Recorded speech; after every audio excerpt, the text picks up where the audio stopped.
I'm Megan Skidmore, and welcome to the Beyond the Shadow of Doubt. I'm a woman, daughter, sister, spouse, mother, life coach, and person of faith on a mission to normalize asking questions and allowing doubts on a faith journey and all aspects of life. Join me as I bring this traditionally taboo topic out of the shadows of shame and into the light. I firmly believe we normalize through more talking and engaging in discussion. More talking peels back, exposes, and erases the layers of shame associated with asking questions and allowing doubts. When we are more authentic about our journey, we are more powerful because shame has no power in the face of authenticity. Story mapping is a key component of my signature program, Life Outside the Binary. When you experience an awakening and see for yourself, the world is not all black and white. You choose which of your long-held stories align and live outside the ones that don't. Have you hit a wall or feel stuck, simply cannot figure out what to do, to move past, or are you unsure of what your next move is or how to find it? Do you have a problem or concern that seems too big to manage or know where to begin? The real challenge isn't the problem or concern, but the story you are telling yourself about your value, abilities, and power to move past those problems or concerns. Join me for a story mapping session. Nothing is off limits in our 75-minute intensive. You will gain more than insight, clarity, and at least one tool you can start using today. You'll remember or learn how to breathe again. You will start to feel a glimmer of hope or sense possibilities. You'll start to see where your stories end and you begin. Link is in the show notes. Beyond the Shadow of Doubt podcast is a proud member of the Dialogue Podcast Network, which is part of the Dialogue Journal found at dialoguejournal.com. Founder Eugene England was a Mormon writer, teacher, and scholar who wrote, "My faith encourages my curiosity and awe. It thrusts me out into relationship with all creation and encourages me to enter into dialogue. My hope is that this podcast is an extension of that vision." Hey everyone, thanks for joining today for this episode of Beyond the Shadow of Doubt podcast. In one of her letters, Mother Teresa writes, "In my soul, I feel just that terrible pain of loss, of God not wanting me, of God not being God, of God not really existing." I'll leave the link in the show notes for that quote. I include it because I find it encouraging that even Mother Teresa has experienced moments of uncertainty, of questioning, even of having doubts. In his book that released in 2021, Faith After Doubt, Brian McLaren describes doubt as an upward fall. In the introduction, he says, "The title is perfect because it simultaneously tells a painful truth and raises a hopeful possibility. The experience of doubt feels like falling, but could it actually be an upward fall?" I love that question. I've reflected on that many times. Why is this important to consider?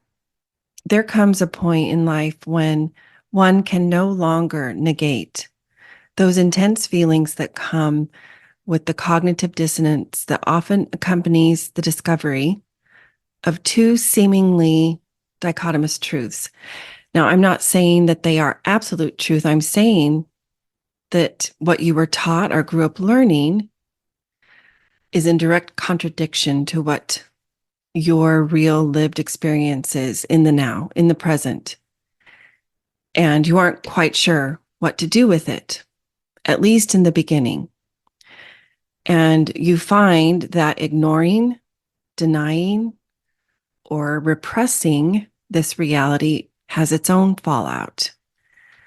On page 28, Brian says, "Hypocrisy and self-deception prove to be far greater dangers than uncertainty."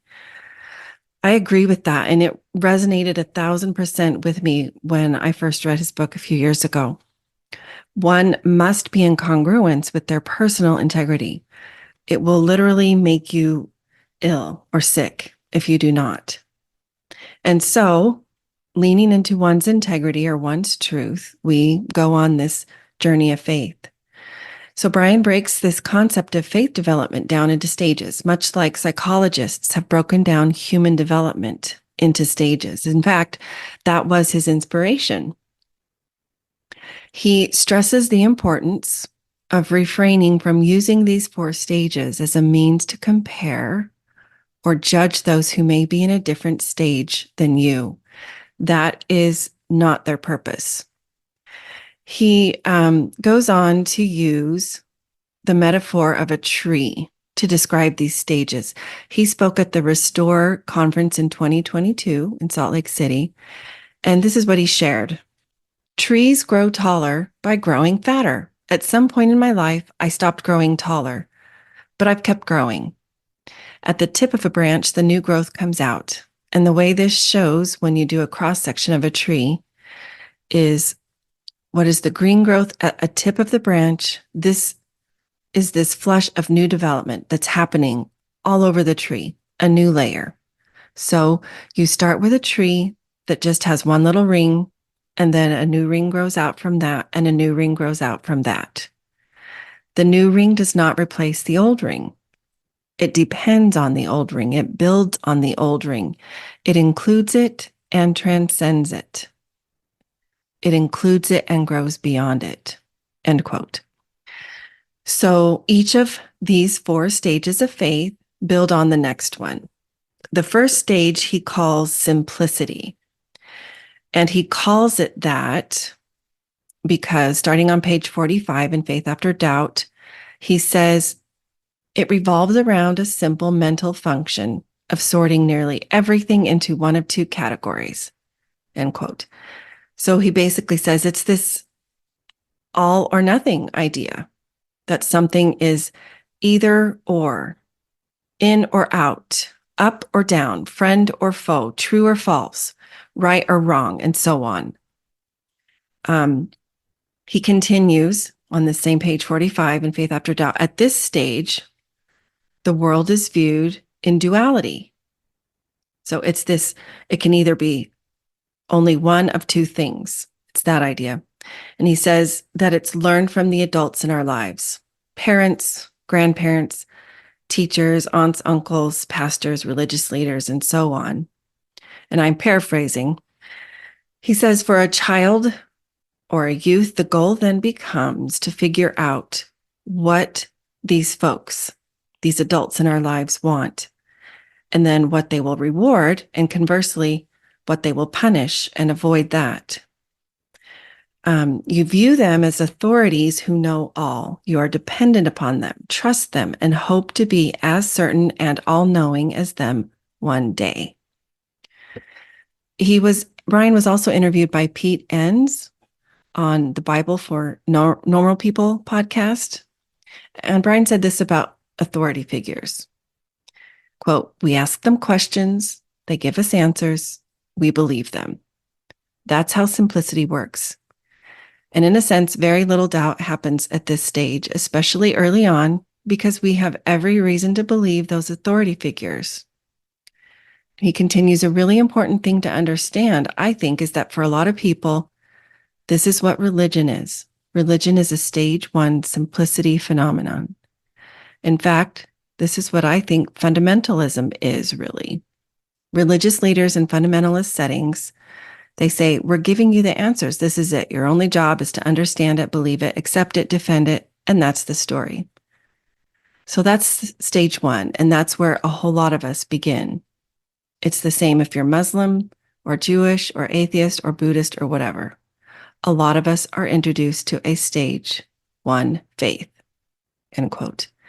And then going back to the Restore conference, Brian shared, a lot of people stay in stage 1 their whole lives.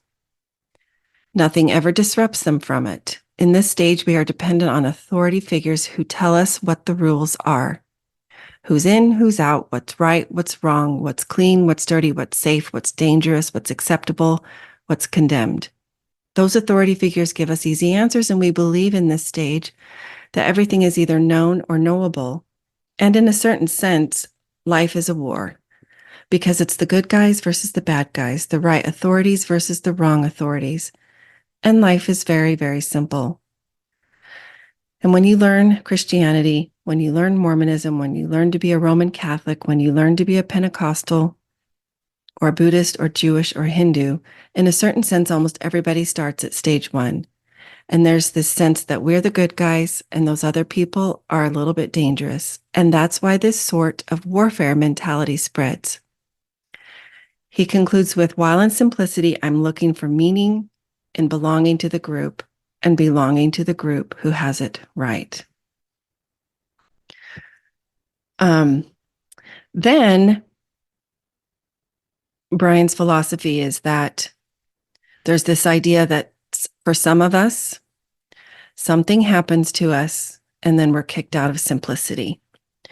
And that puts us on the path to the next stage of faith, which is complexity. So we're going to start with stage 2 faith, complexity, in a future episode.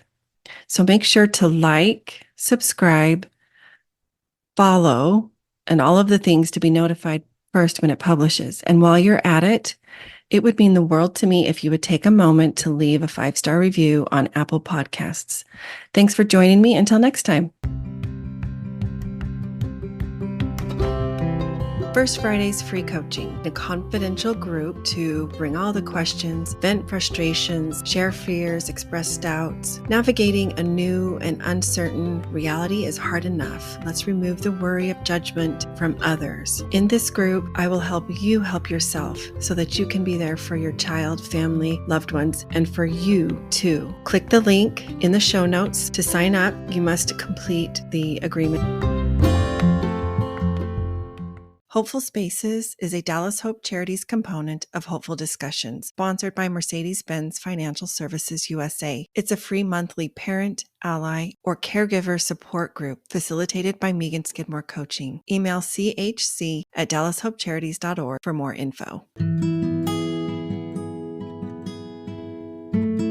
Visit meganskidmorecoaching.com to find this podcast and additional free resources, including the link for a complimentary coaching session. Follow me on Facebook or Instagram for more, or to send me a DM. Help the podcast grow. Please follow, review, and share with a friend.